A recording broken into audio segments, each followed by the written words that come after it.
Olá, pessoal, tudo bem com vocês? Eu espero que sim, que esteja tudo certo. E na aula de hoje a gente vai dar continuidade ao estudo das questões gramaticais que vão ajudar vocês na hora da produção do texto, da redação do Enem. E aí hoje a gente vai estudar sobre o novo acordo ortográfico e os sinais de pontuação. E por que é que esse novo está entre aspas, né? Porque ele não é tão novo assim. A gente sabe que já tem um tempo de discussão sobre o acordo ortográfico da nossa língua, mas mesmo assim ainda há muitas questões e muitas dúvidas em relação a ele. Aí a gente vai estudar isso hoje. E vamos começar por ele, né? O acordo ortográfico. O acordo ortográfico, não é? E aí a gente tem muitas dúvidas em relação a ele, né? Quais as palavras perdem o acento agora na grafia, né? Quais palavras ainda levam hífen? Essas palavras, né, determinadas palavras, elas se escrevem junta ou separa? E aí, para que é que inventaram esse bendito desse acordo ortográfico? E aí, vamos ver só. O acordo ortográfico, ele foi assinado por esses países aí, né? Brasil, Angola, Cabo Verde, Guiné-Bissau, Moçambique, Portugal e São Tomé e Príncipe, em 1990. E aí ele foi ratificado em 2008 e implementado no ano 2009.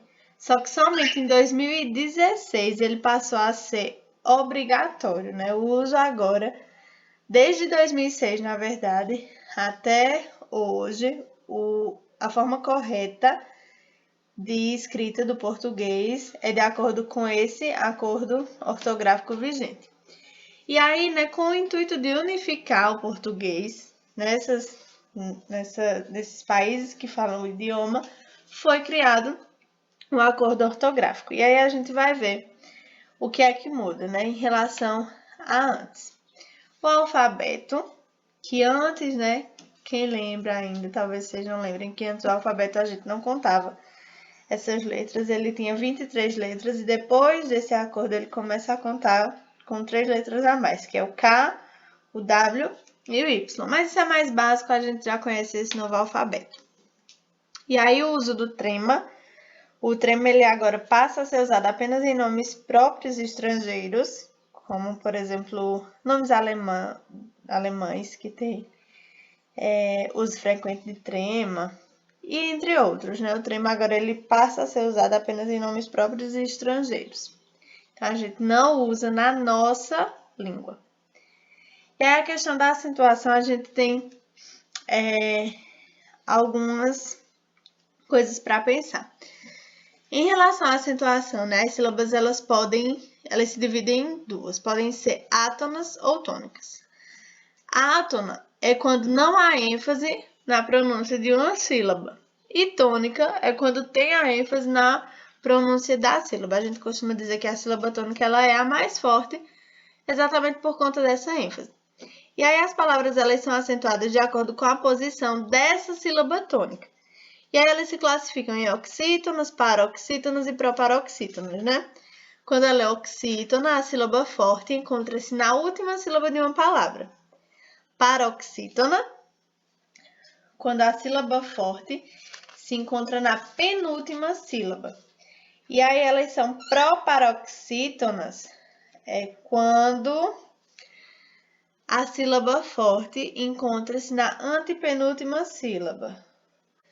E aí, quanto à classificação dos encontros vocálicos, as palavras, os encontros vocálicos, eles podem ser um encontro ditongo, que é quando duas vogais se encontram em uma só sílaba, ou hiato, que é o encontro de duas vogais em sílabas separadas. A gente também tem que estar atento em relação à acentuação ao número de sílabas, porque aí as palavras elas se dividem, né, em monossílabas, que é quando tem só uma, dissílabas, quando tem duas, trissílabas, quando tem 3 e polissílabas, quando elas têm 4 ou mais. E aí vamos ver a questão desse acento, né? Específica do acento. Isso aí antes foi só uma revisão para a gente estar atento a esses elementos que também vão influenciar na questão da acentuação. E aí, em relação ao acento diferencial, as palavras homógamas, que são palavras, né, de mesma escrita, mas sem significado diferente, elas vão perder esse acento diferencial, né? Que era o que diferenciava essas palavras, por isso tem o nome. Então, o verbo para e a preposição para agora permanecem iguais. Não tem acento que diferencia, o que vai diferenciar é o contexto. No entanto, quando for para distinguir tempo verbal e singular, né, o acento ele vai permanecer. Por exemplo, a palavra tem. Se eu me referir a ele, no singular, ele tem, ela não tem acento. Agora, se for para o plural, eles têm, permanece o acento. E aí, em relação ao acento circunflexo, não se acentuam as vogais dobradas. E aí vocês têm um exemplo, né? As palavras creem, veem, deem, relém, leem, descreem, vou e perdoa. Elas não são mais grafadas com acento, né? As vogais dobradas, elas não têm mais acento. E aí as paroxítonas com ditongos abertos, EI, OI, elas vão perder o acento. Por exemplo, androide e alcateia não são mais grafadas com acento. Com I e U tônico, né, que é mais forte, depois do ditongo perdem o acento. E aí, ó, feiura e baiuca são palavras que têm, ó, feiura, tem esse U tônico, né, depois do ditongo, feiura, ela vai perder o acento. E aí, em relação às oxítonas com ditongo aberto, EU, EI e OI, elas permanecem acentuadas. Vejam o exemplo das palavras herói e papéis. E aí, as que são terminadas em I ou um, seguidas ou não de S, elas vão continuar sendo acentuadas. Por exemplo, a palavra Piauí, a palavra Tuiuiu. Fiquem atentos às regras.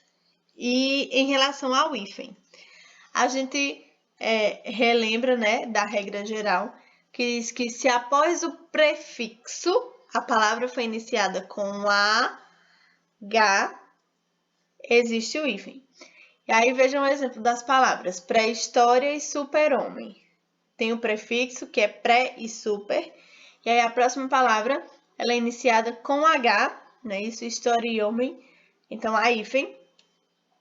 Se as letras forem iguais, elas são separadas pelo hífen. Então, vê, anti-inflamatório. Anti termina com I, inflamatório começa com I. Então, são letras iguais. Então, elas necessariamente vão ser separadas por hífen. E é a mesma coisa para arqui-inimigo, observem aí.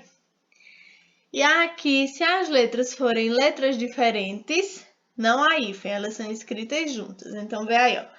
O exemplo de neoliberalismo e extraoficial. Neo é o prefixo, liberalismo, então não são letras iguais, e aí a gente junta. A mesma coisa para extraoficial. E aí a gente vê agora as especificidades. Se o prefixo, aquela palavrinha antes do hífen, ela for terminada em vogal, seguido de R ou S, a consoante vai ser dobrada. Então, vejam aí, ó. Contra-reforma. Contra termina com A, não é isso? A é uma vogal. E aí, reforma começa com S, com R, a consoante R. E aí, ela é dobrada na escrita, ó, contra-reforma. A mesma coisa para a palavra antisséptico. E aí, se o prefixo ele termina em R ou S, volta à regra geral, né? Que quando a letra for igual, ela separa. Então, vejam só, hiperrealista e interresistente. Mas aí o prefixo precisa terminar em R ou S. E se o prefixo ele terminar em consoantes, os termos não se unem nunca. E aí vai ser necessária a utilização do hífen, como nas palavras subaquático e ab-rogar. Continuando nessas especificidades, depois dos prefixos ex, vice, pós, pré e pró, com acento e som forte, continua-se a utilizar o hífen. Por exemplo, vice-presidente, pré-escola e pró-africano. São palavras acentuadas com som forte, né? E aí a gente continua utilizando o hífen. E aí, outra regrinha diz que depois dos prefixos co, ré e pré sem acento não se usa hífen. Então, vejam, pré-estabelecer, reutilizar e coordenar. E aí também é necessário que a gente saiba, né, a especificidade na hora da produção do texto dos sinais de pontuação. É muito importante compreendê-los e saber utilizá-los. E aí, vamos primeiro ver aqui, né, para que servem os sinais de pontuação. Eles são sinais que são empregados na língua escrita para recuperar alguns recursos, né, que são específicos da língua falada, como, por exemplo, a entonação, as pausas e outros. Quando a gente fala, a gente utiliza recursos, né, que ajudam o nosso ouvinte a compreender o que é que a gente fala. A gente tem uma entonação diferente, tem pausas, demonstra dúvida, espanto na voz e nas expressões quando a língua é falada. E aí, os sinais de pontuação, eles servem para recuperar esses recursos, né, para demonstrar eles na língua escrita. E aí, a gente vai ver cada um deles para que serve. E o ponto final, que é mais geral, ele vai servir para mostrar o final. E aí, nesse primeiro exemplo, ele está marcando o fim da frase, né? É o fim. No segundo exemplo, ele divide a frase, né, em dois tempos. É o fim. Tudo está acabado. E aí deveria ter um ponto. Agora tem um ponto. Então, é o fim, tudo está acabado. Então, ele faz essa divisão aí da frase. E aí, no próximo exemplo, né, ele está mostrando que o ponto final ele também serve para fazer abreviaturas. Então, é a abreviatura da palavra exemplo, então é X ponto, para mostrar que é uma abreviatura. E aí, os dois pontos, para que servem os dois pontos? Ele pode servir para, no primeiro exemplo, ele está mostrando, né, a citação, e aí, como diz o pensamento de Freire, dois pontos, ele vai demarcar o início da fala de outra pessoa, o início do pensamento de outra pessoa. Então, como diz o pensamento de Freire, se a educação sozinha não transforma a sociedade, sem ela tampouco a sociedade muda.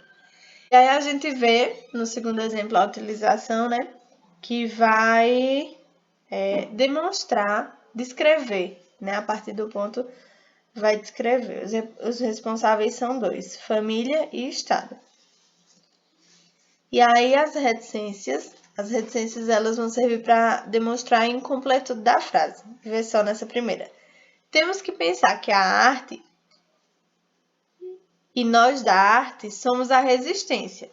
A arte é inimiga do poder. E aí a gente tem esses três pontos que vão demonstrar que aí tinha algo a mais nessa frase, só que foi omitido, né? Então mostra a continuidade dessa frase.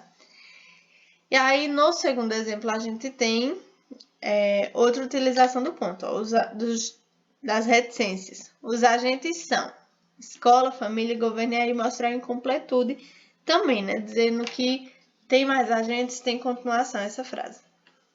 E aí os parênteses. Eles podem ser utilizados nas seguintes ocasiões. Na primeira frase, ele está demarcando uma data. Vejam só, na Segunda Guerra Mundial, 1939 a 1945, ocorreram inúmeras batalhas. Então, ele demarca essa data. Então, a gente pode colocar datas dentro dos parênteses na produção do texto. E aí, no segundo exemplo, há inúmeras movimentações que lutam pelos direitos dos povos indígenas, por isso muito tem sido feito. Embora ainda existam muito a se fazer, a gente observa uma explicação, né? Dentro desse parêntese. Uma justificativa. E aí a gente pode utilizar o parêntese para fazer um recorte também, um destaque no texto.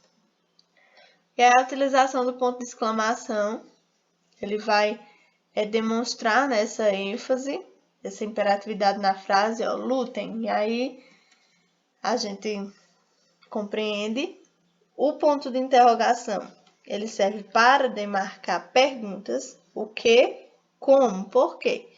Então, ele fica bem claro, né, a utilização.